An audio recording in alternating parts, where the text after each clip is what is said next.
Assalomu alaykum. Hozir uyimda yig'ishtirayotgan edim. Bir talay qog'ozlar chiqib keldi. O'qib qo'yaman, qachondir o'qiyman deb. Shunga yig'ilib ketgan ekan. Undan ko'ra shuni birdaniga video qilib yozib qo'yay, esimdan chiqib ketmasdan oldin yo'qolib ketadi bu qog'ozlar dedimda. Xullas bu nima edi? Bu Toastmasters'da bitta so'zlovchi, ya'ni notiqlik madaniyati bo'yicha ingliz tilida bo'ladigan shu to'garagida bitta so'zlovchi tayyorlab kelgan edi. Bu miyamizni shu biz agar shuni tasavvur qilsak, haqiqiy miyamizni ishlaydigan joyi, masalan, uchishni tasavvur qilsam, miyani bir qismi ishlaydi. Endi suv ichsam ham o'sha miyani bir qismi ishlaydi.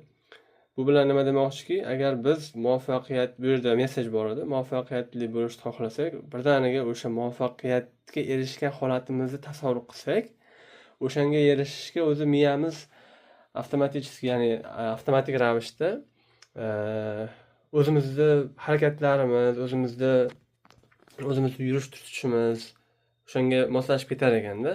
O'shanda o'sha qiz aytib o'tdi. Men dedi o'qishda yaxshi o'qiy olmagandim, GPA'm, baholarim past chiqdi dedi.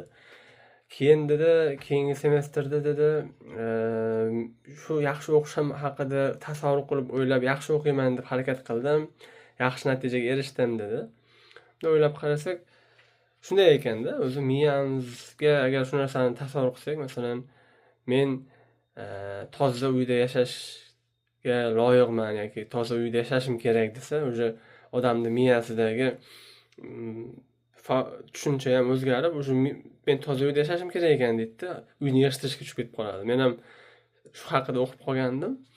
Hech bir uyda yig'ishtirishga qunt qilolmasdim. Keyin o'zimga o'zim aytdim. Men dedim, toza uyda yashashga loyiqman. Men yaxshi uyga yashashga loyiqman, ozoda, chiroyli, tartibli uyda yashashga loyiqman degan narsani miyaga singdirib, xuddi shu narsani tasavvur qilganimdan keyin o'sha oson bo'lib qoldi menga uyda yig'ishtirish. Bu yerda ham shu xulosa qilib aytganda, it can be proved by fMRI that visual imagination and visual perception mostly share the same neural mechanism. Ya'ni bu shunday qilib xulosa qilib aytgan bo'ladigan bo'lsak, fMRI orqali ko'rilgan, ya'ni miyani MRI orqali ko'rilgan tashxisi bizni ko'rish orqali tasavvur qilishligimiz, ya'ni vizualni tasavvur qilishimiz bilan vizual qabul qilishimiz